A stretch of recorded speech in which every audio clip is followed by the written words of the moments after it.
கோவை மாவட்டம் வால்பாறை பகுதியில் அதிமுக சார்பில் போட்டியிடும் டி லட்சுமண சிங் வீடு வீடாக சென்று வாக்கு சேகரிப்பில் ஈடுபட்டார்.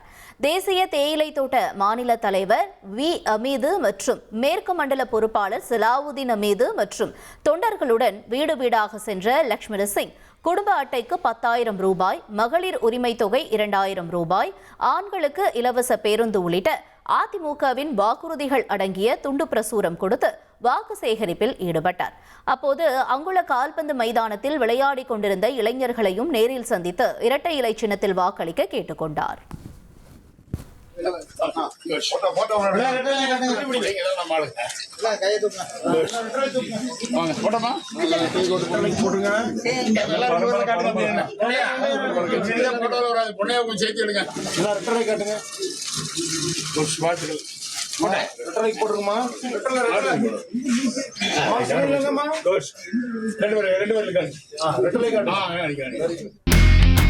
இனி செல்லும் இடமெல்லாம் செய்தி.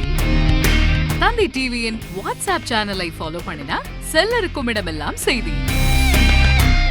இதோ QR கோட் இப்பவே ஸ்கேன் பண்ணுங்க, ஃபாலோ பண்ணுங்க.